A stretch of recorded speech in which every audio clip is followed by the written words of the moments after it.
Hello and welcome to Chapter 6. We are learning about a tour of the cell. This week I am not able to be with you when we are doing this in class, so I hope you are able to stop and learn about all of these different parts of the cell. There is a kind of outline study guide type thing also posted under Chapter 6 that can kind of help you focus your studying so that you can study what's most important. If you're able to tell me, the difference between a prokaryotic and a eukaryotic cell, if you're able to tell me differences between a plant cell and an animal cell, and if you're able to go through each of these structures and each of these organelles and tell me how they function, then I think you'll be pretty good. Okay, so first your textbook starts discussing microscopes. That's at the start of Chapter 6. We're not going to discuss that in lecture. I did give you an extra credit worksheet from Amoeba Sisters and posted an Amoeba Sisters microscope worksheet that you can do for a couple of points. We will be doing a couple of weeks of microscope work in lab, so you will eventually have to learn the microscope skills. We're just not going to do them in lecture. So we're going to start by talking about cell theory. So cell theory is composed of a couple of different parts. One is that all organisms are made of cells. If something is alive, it is made of cells. If you're a plant, if you're an animal, if you're a mushroom, if you're a yeast, if you're an amoeba, if you are a slime mold, whatever you are, if you are a little bacteria trying to cause strep throat, if you are alive, you are made of cells. The second part of cell theory is all cells come from other cells. This might seem a little bit obvious to us, but it's only been a couple hundred years that this has actually been really, really honestly believed. It used to be that, maybe people made baby people and giraffes made baby giraffes and cows made baby cows. When it came to little things like frogs just kind of came into being from the mud, or bacteria just kind of, diseases came from bad air. Eventually, it was by the 1800s that science really understood that all these things are made of cells, and all cells came from other cells. So all the bacteria that are on Earth had a parent bacteria that they were created from. All those little froggies, they weren't born from the mud. They came from mommy and daddy frogs. And little worms came from mommy and daddy worms, and plants came from mommy and daddy plants. Cells are the smallest unit of life, because to be considered alive, you have to be made of a cell, even if it's only one cell. Cells are the smallest unit of life. Within a cell, they are able to maintain all of those qualities of life that we discussed back in Chapter 1, the very first thing we learned. A cell is able to maintain all of those properties to be considered alive. And cells are able to maintain homeostasis through things like negative feedback or positive feedback. They're able to keep themselves in the proper sort of controls to be able to function optimally. So there's two different basic kinds of cell types, prokaryotic and eukaryotic. Hopefully those words are review. I also have an Amoeba Sisters video and another extra credit worksheet posted under Chapter 6, which you can work on. And the structures of prokaryotic cells and eukaryotic cells are going to be a little bit different. Even though they're both living, they both have all the properties of life, they are very different. Eukaryotic cells have internal membranes that compartmentalize their functions. Hear what the slide title says. Eukaryotic cells have these internal membranes that allow them to form little organelles, little specialized areas inside of them, kind of like building walls inside of a big building. So you have different rooms for, the person who's paying the bills, or a different room for the person who is, where you're storing all the items in your store. Prokaryotic cells don't have those internal membranes. They don't have compartmentalization specifically like that. Our prokaryotic cells are going to compose two domains, bacteria and archaea. They do not have a nucleus. They do not have membrane-bound organelles. If a cell has a nucleus, if a cell has a membrane-bound organelle, it is a eukaryotic animal or a eukaryotic organism. Our eukaryotes are going to be protists, fungi, animals, and plants. Now, these are not domains. These are kingdoms. Fungi, animals, and plants are kingdoms. Protists are kind of a kingdom, depending on which scientist you're listening to. But they're all eukaryotic cells. So if you're a protist, a fungus, an animal, or a plant, and you looked at your cells under a microscope, you would see a nucleus. If you had a really nice microscope, you'd be able to see membrane-bound organelles in there. If you don't have a nucleus, you don't have membrane-bound organelles, then you are automatically a prokaryote. So then you'd be a bacteria or an archaea. Some things that all cells have in common, whether you're prokaryotic or eukaryotic, there's some things you gotta have. One is some kind of barrier that separates what is the cell compared to what is not in the cell. And so that's our plasma membrane. In chapter 5, back before this last test you just took, if you can remember talking about phospholipids, how they form that bilayer, that's a plasma membrane. Some things will call this a cell membrane, and that's the same thing. If you hear plasma membrane or cell membrane, those are different names for the same thing. Inside of that cell is a fluid called cytosol. Sometimes you'll see that called cytoplasm, but that liquidy stuff inside of the cell is called cytosol. It's actually a little bit more like molasses, a little bit semi-fluid. It's not just like drippy. They're chromosomes. Chromosomes are what have your DNA. They have your genes. So if you're a prokaryote, your chromosomes are going to be in the cytosol. If you're a eukaryote, your chromosomes are going to be inside the nucleus. And then all cells have ribosomes. Ribosomes are the cell structures that make proteins. Whatever else is going on inside your cell, you're going to have proteins there to be your enzymes, to be your structure, to be all those things that we talked about proteins doing. Those are important in both prokaryotic and eukaryotic cells. So they both have a lot of ribosomes. So, features of prokaryotic cells, what you see, and I can't get my pointer again today. Okay, prokaryotic cells have no nucleus. So if you look at this left picture, see how that purple DNA, it says bacterial chromosome, is just kind of floating around there. It doesn't have a membrane around it. That unbound region with the DNA is called the nucleoid. There is not a nucleus, there is a nucleoid. Nucleoid is the DNA floating in the cytosol. You can say there's no membrane-bound organelles, but there is a cytoplasm. So if you look on the right side of the picture, where you have just one slice of the cell, you can see it very well. The purple exterior of the cell is a cytoplasm. On the right side, it would be the plasma membrane is kind of this orangey layer just inside of the yellow. This picture is of a rod-shaped bacteria. Bacteria can have different shapes, and one of them are these kind of tic-tac shape. That tic-tac shape is called a rod or a bacillus. This particular bacteria in the photo is called Corynebacteria diphtheriae, which is the bacteria that causes diphtheria. Diphtheria used to be considered a childhood disease. Today you can get vaccinated for it, either in the DTaP or the Tdap vaccine. Whether you're an adult or child, you'll get one of those vaccines, which will cause you to create an immune response against diphtheria so that this bacteria won't grow in your body. Eukaryotic cells, in contrast, have DNA inside of a nucleus. And the nucleus has not just one membrane, but two. So, two bilayers. So it's got 4 layers of phospholipids. 2 in that first layer and 2 in that second membrane. Eukaryotic cells have membrane-bound organelles. So those are going to be the little departments that are doing the different tasks. It'll have cytoplasm.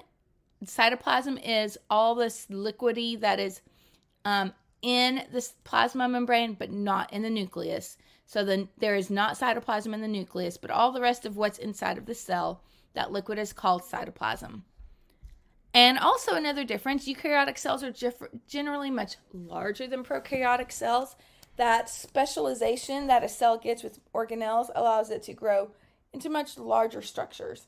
They typically will have more chromosomes and more things going on in that cell. So first, we're going to talk about the plasma membrane. Oh, I love this micrograph up at the top. This black and white picture that says outside of the cell.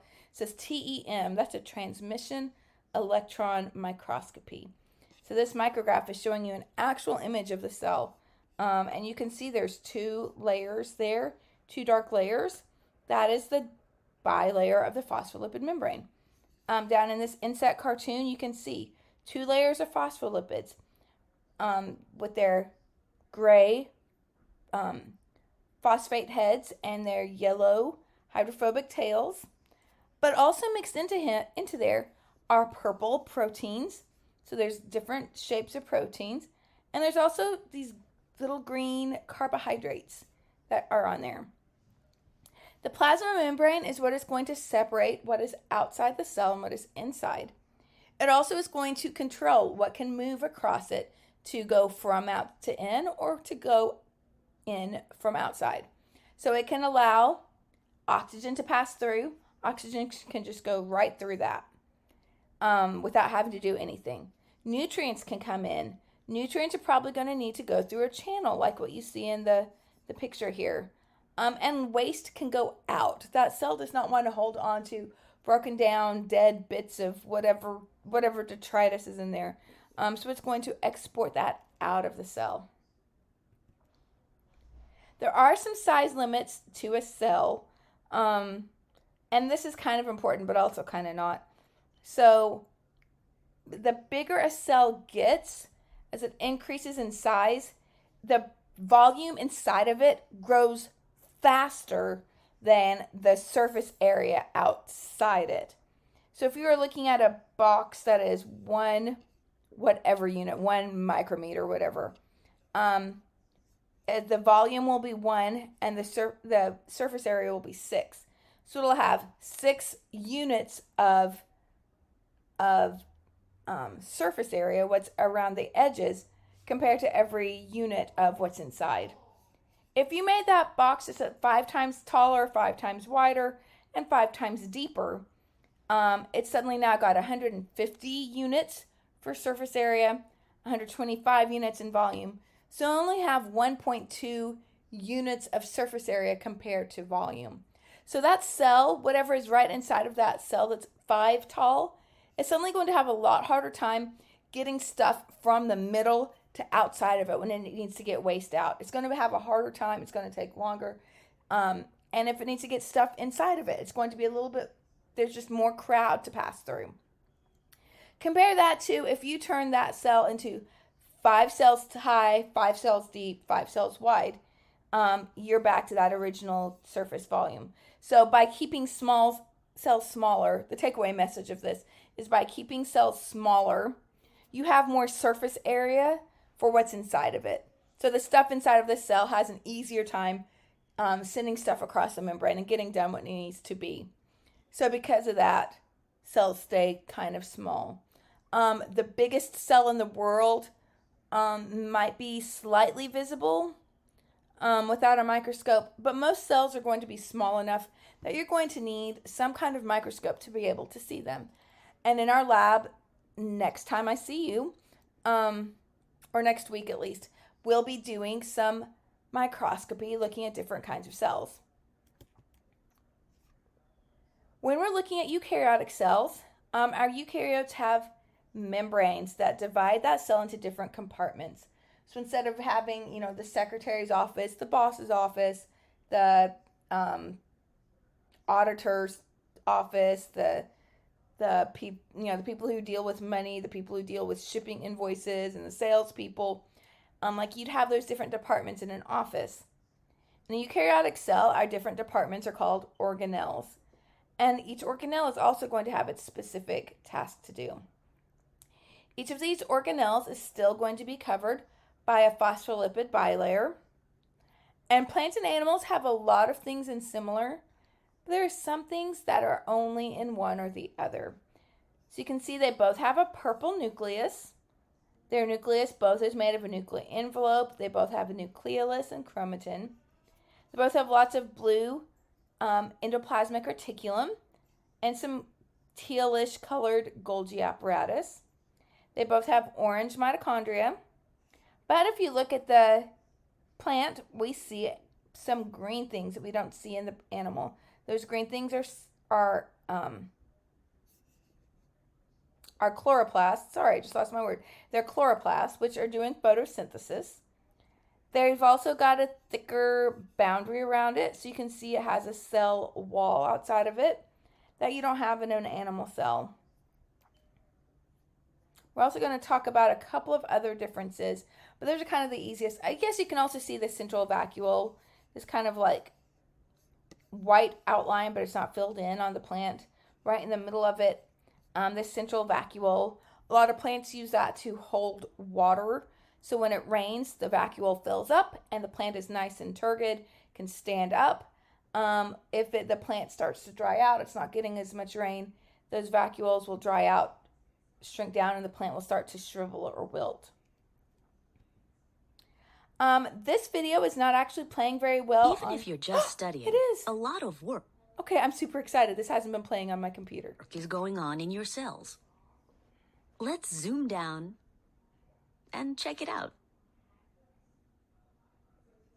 We've arrived in the space between two cells.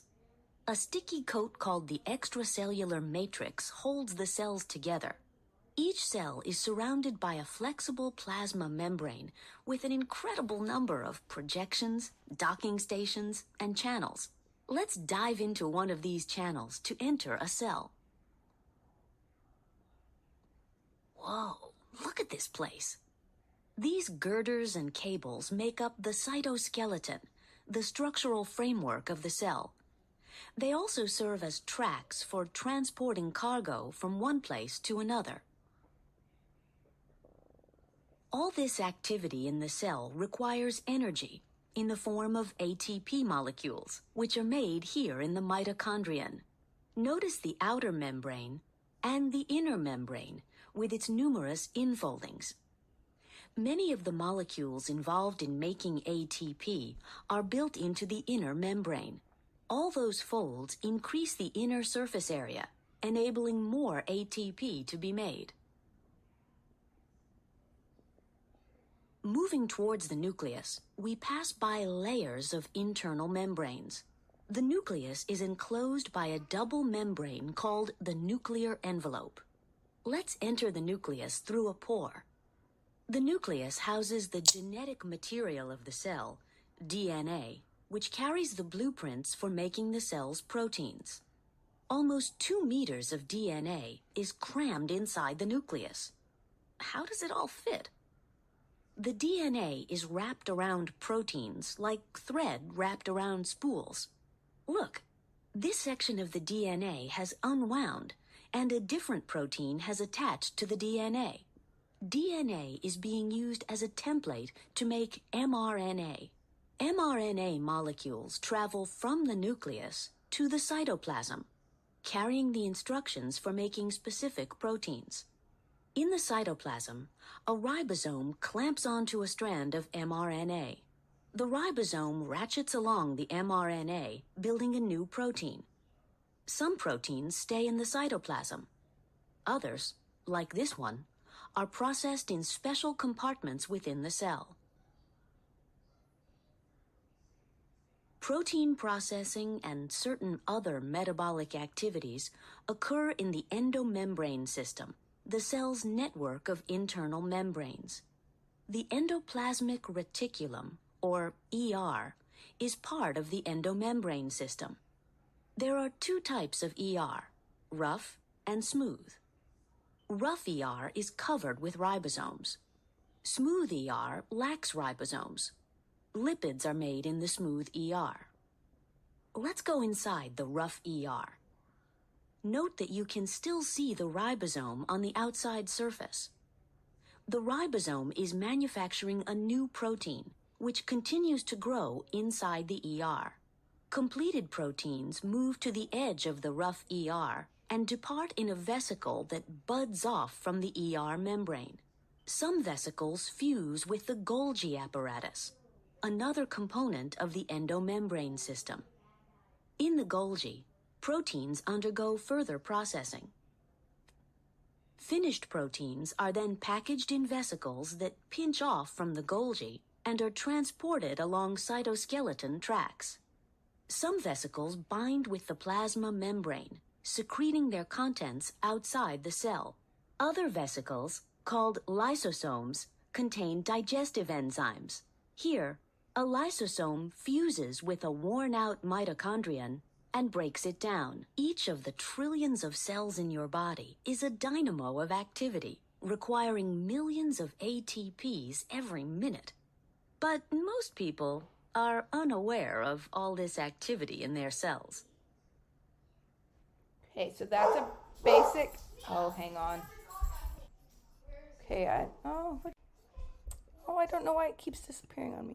Okay, sorry, my dog just had a big fit. Another dog dared to walk past and exist. Okay, so that's kind of an introduction to an animal cell. Let's see if we have enough luck for this video of a plant cell to work too.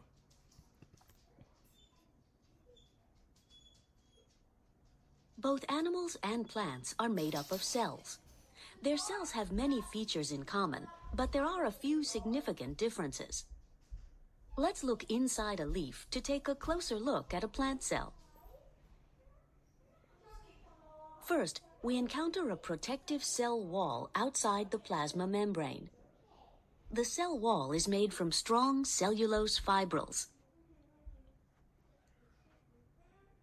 Once inside the plant cell, we see the large central vacuole, which regulates the composition of the cytoplasm, creates the internal pressure that is characteristic of plant cells, and stores various compounds produced by the cell. Plants make their own food by photosynthesis in chloroplasts. Light passes through the two membranes of the chloroplast and strikes these green discs, where light energy is converted to chemical energy. The sugar molecules produced by photosynthesis can be made into other molecules or broken down for energy. When sugars produced by photosynthesis are broken down, their energy is used to make ATP in mitochondria. ATP powers the work of the plant cell. Most organelles, like mitochondria, are found in both plant cells and animal cells. So the next time you pass by a plant, remember that we have more in common than meets the eye. Okay, so those two videos, the Bioflix tour of an animal cell and the Bioflix tour of a plant cell, I did give you links on your D2L supporting videos section so that you can watch those videos by themselves if you weren't able to get it through this. They're nice little overviews of a lot of what we're about to talk about through the rest of this chapter. There are more types of eukaryotic cells than just plants and animals, of course. Fungi have cells that are a lot like our animal cells, but they're also a lot like plant cells. So they have a cell wall, but their cell wall is made of chitin. So lots of organisms have cell walls, but they're pretty unique in having a cell wall made of chitin. We've talked about chitin before. It's one of our complex carbohydrates. It's a polysaccharide. Fungal cells have mitochondria. Pretty much all eukaryotic cells are going to need to have mitochondria to make energy. They don't have chloroplasts. Fungi are not photosynthetic. They are not plants, so that makes them more like animals and plants. But they do have a vacuole like plant cells. So when you walk past a mushroom or a yeast, it's not got chloroplasts. It does have a vacuole, and its cell wall is made of chitin. Otherwise, it's got all of those organelles like we see in other cells. Fungi, animals, and plants, we're all mostly multicellular organisms. We're a bunch of cells put together, multicellular, to make one organism. Protist cells, in comparison, are single-celled. And protist cells have a wide variety of what their cells look like.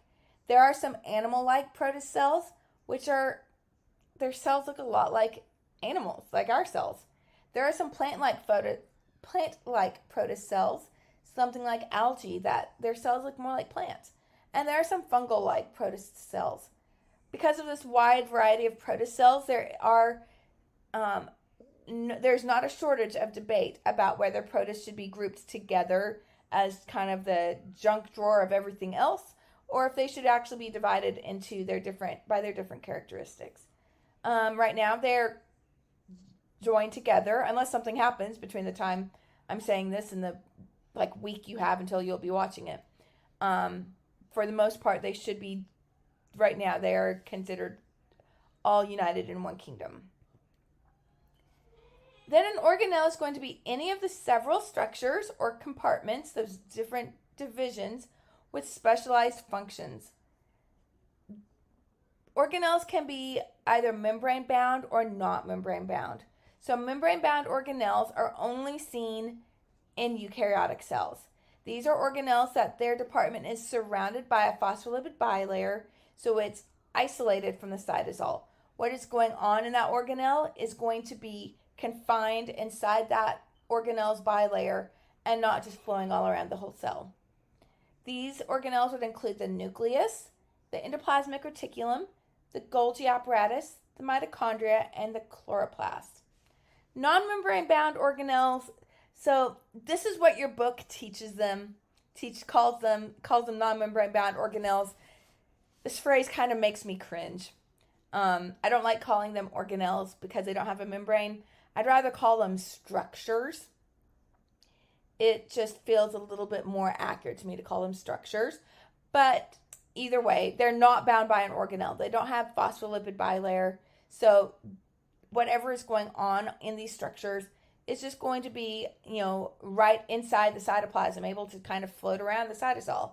So this would include ribosomes, the cytoskeleton, and centrosomes. I am going to pause this video at this part. We will pick up at this slide in the second part of this video. So you have just gotten a nice general overview of the cells. We're going to come back and talk about our different membranes in part 2. Hopefully we don't have to split that up. Hopefully that makes one video, and then kind of the cytoskeleton and structures in the last part.